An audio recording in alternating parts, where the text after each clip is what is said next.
संसारभयनाशनम् अनेकजन्मकृतं पापं दर्शनेन विनश्यते।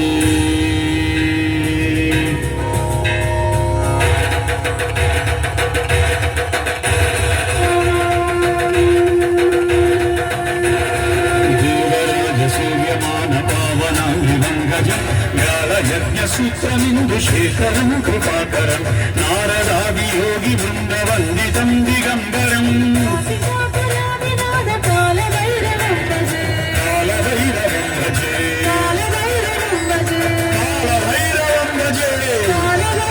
भजे हर हर महादेव।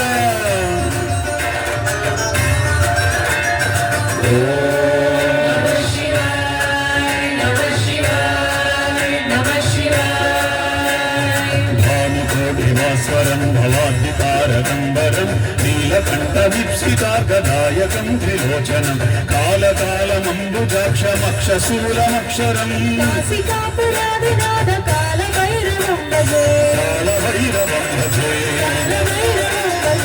हर हर हर महादेव।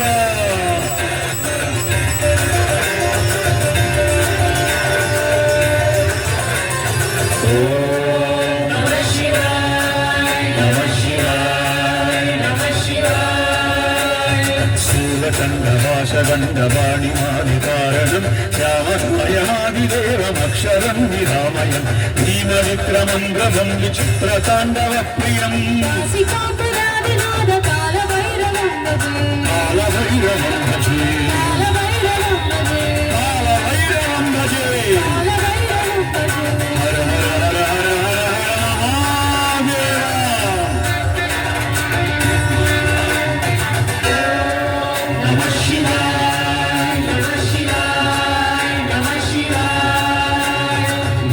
मुक्तिदायकं प्रशस्तचारुविग्रहं भद्रवत्सलं स्थिरं समस्तलोकविग्रहं विप्रणं मनोज्ञदेव गिरिलीलसत्तिदिं कालभैरवं भजे कालभैरवं भजे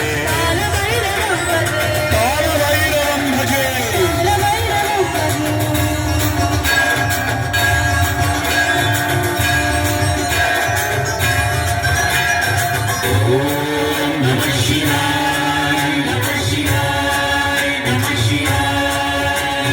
धर्मसूत्रपालकं धर्ममार्गनाशकं कर्मपाशमोचकं सुस्वर्मदायकं विभं स्वर्णवर्णकेशपाशशोभिताङ्गमण्डलम्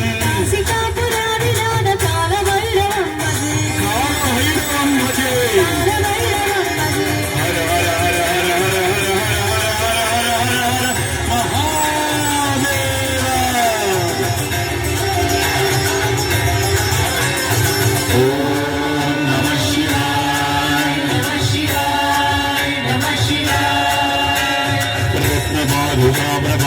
रत्नबाधुरामबाधयुग्मकं नित्यमद्वितीयमिष्टदैवतं निरञ्जनं मृत्युदर्पनाशनं गरालदंशमोक्षणं कालभैरवं भजे कालभैरवं भजे हर हर महादेव।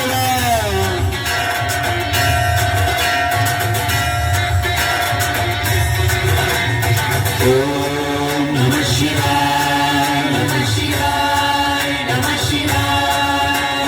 अट्टहासभिन्नपद्मजाण्डकोशसंविधिं दृष्टिवादनस्तवामजालमुग्रशासनम् अष्टसिद्धिदायकं गबालमालिकाधरम् कालभैरवं भजे कालभैरवं भजे। ओम नमः शिवाय ओम नमः शिवाय भूतसङ्गनायकं विशालकीर्तिदायकं काशीवासिलोकपुण्यभावशोधकं विभं नीतिमार्गकोविदं पुरातनं जगत्पदिं कालभैरवं भजे कालभैरवं भजे हर हर महादेव।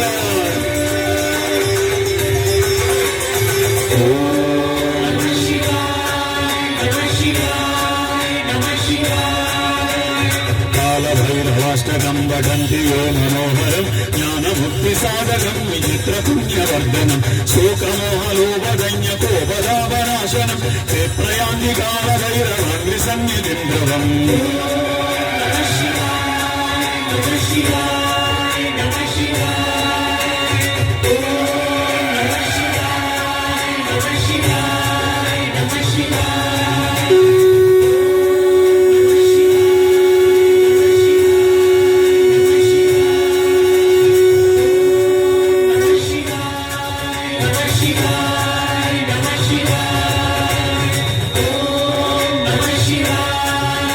Shiva.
ఆఖరి 3 నిమిషాలు ఎవరు కళ్ళు తెరవద్దు, హాయిగా ధ్యానం చేస్తున్నాం.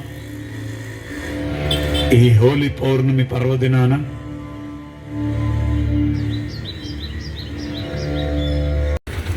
ఇప్పుడు నేను ఈవేళ షిరిడి వెళ్ళాను. ఇప్పటి వరకు ఉన్నటువంటి దుఃఖాలు పోతాయి వారి యొక్క మాటల్లో. ఇప్పుడు మీ దగ్గర నేను ఒక 10,000 అప్పు చేశాను, షిరిడి వెళ్ళాను. అప్పు అంటే దుఃఖమా ఆనందమా? చెప్పండి గట్టిగా. దుఃఖమే కదా. 10,000 మీ దగ్గర అప్పు చేశాను, షిరిడి వెళ్ళాను. అక్కడ సాయి శ్రీనివాసరావు అప్పు చేశాను, అది దుఃఖం అనగానే ఆయన ఓకే తీసేశాను అని ఆయన చెప్పగానే వచ్చేసాను నేను. ఇప్పుడు మీరు నన్ను అప్పు అడుగుతారా అడగరా? నా విషయం పక్కన పెట్టండి స్వామి.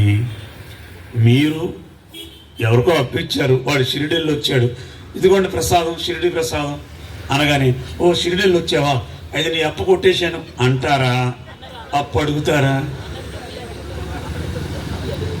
అక్కడ అప్పు రాకపోయినా అది వేరే రూపంలో అతనికి అది సర్దుబాటు. సార్ ఇక్కడ రూపాలు దానికి మళ్ళీ మనం రంగులయ్యొద్దు. టు బి ఫ్రాంక్గా అది దుఃఖమే కాబట్టి మీరు అడిగి తీరుతారు. అంటే నేను షిరిడీల్లో వచ్చినా, తిరుపతిలో వచ్చినా, కాశీల్లో వచ్చినా ఉంది కదా. మరి బాబా గారు ఏం చెప్తున్నాడు? షిరిడి ప్రవేశిస్తేనే సర్వ దుఃఖాలు పరిహారం అయిపోతాయంట. బాబా గారు అసత్యం చెప్పాడు, సత్యమే చెప్తాడు. ఏంటి దీంట్లో మర్మం? పత్రిజీ గారి దగ్గర నాకు మొదటి రోజు ఆకివీళ్ళలో 11 లెంపకాయలు తిన్న తర్వాత మొట్టమొదటిసారి చూశాను ఆయన్ని. అందరూ షేక్ హ్యాండ్ ఇస్తున్నారు, నేను కాళ్ళకు దండం పెట్టాను. చక్కగా భుజాలు పట్టుకుని లేపి పడే పీకాడు ఆయన 11 లెంపకాయలు. ఆ తర్వాత ధ్యానంలో కూర్చుంటే నాకు వచ్చినటువంటి ఒకానొక అనుభూతి, అది వరం అనుకుంటాను నేను దీని అంతరార్థం. ఎందుకంటే అప్పటి వరకు ఇంట్లో భార్య తిట్టినా షిరిడియే, మా నాన్నగారు తిట్టినా షిరిడియే, వీధిలో వాళ్ళు తిట్టినా షిరిడియే, దుఃఖం వస్తే షిరిడి, ఎందుకంటే అక్కడ పోద్దని. కానీ పోయేది కాదు. ఇంటికి వచ్చిన తర్వాత మళ్ళీ సేమ్ గందరగోళం అంతా ఉంది. అందుకని ఎవరు చేతులు ఎత్తలేదు మనం. మరి ఏంటి ఇక్కడ మర్మం అని అప్పుడు ఆ రోజున అర్థమైంది నాకు. ఏమిటి అంటే అసలైన షిరిడి ఎవరు వెళ్తారో వాళ్ళ సర్వ దుఃఖాలు పరిహారం అవుతాయి. ఇప్పుడు ఈ అసలైన షిరిడి ఎక్కడుంది? గట్టిగా చెప్పాలి. పేపర్ లీక్ అయింది ఈరోజు. మన లోపలే ఆ షిరిడి ఉంది. ఈ షిరిడిలోకి ఎవరైతే ప్రవేశిస్తారో వాళ్ళ సర్వ దుఃఖాలు పరిహారం అవుతాయి. ఇప్పుడు మళ్ళీ శ్రీనివాసరావుకి డౌట్ వస్తుంది. అంటే మీరు లోపలికి వెళ్ళి ధ్యానం చేసేసి బయటకు వచ్చేస్తే నేను ఇప్పుడు ధ్యానం చేశాను అప్పు వద్దంటారా? వద్దన్నారు. ఈ లోపలికి వెళ్ళి వచ్చినోడు అసలు ముందు వచ్చిన వెంటనే ఆ అప్పు ఎలా తీర్చాలి, ఎందుకని నా అవసరానికి ఆయన ఉపయోగపడ్డారు, నేను తల తాకట్టు పెట్టైనా దాంట్లోంచి బయటపడాలనే ఆలోచన వస్తుంది కదా. ఆలోచన వచ్చిందంటే ఖచ్చితంగా అప్పు తీరుస్తాడు. అంటే దుఃఖం నుంచి బయటకి 100% వచ్చి తీరుతాడు. ఇది సత్యం అని చెప్పాడు పత్రిజీ. మరి ఈ షిరిడి వెళ్ళాలంటే మనకంటే ముందు ఆ యాత్ర చేసి వచ్చిన వాడైతే మనల్ని ఈజీగా తీసుకెళ్తాడు, అంతే కదా. ఇప్పుడు హైదరాబాద్ నేను వెళ్ళాలి, నాకంటే ముందు హైదరాబాద్ వెళ్ళొచ్చినటువంటి వాళ్ళని నేను అడిగాను అనుకోండి, సార్ ఎలా వెళ్ళాలంటే ట్రైన్కో బస్కి ఎక్కాలి, అక్కడ దిగాలి, బెంచర్కి అదేదో ఉంటాయి కదా, అక్కడ దిగాలి, ఇక్కడికి వెళ్ళాలి, అలా క్లియర్గా చెప్తారు.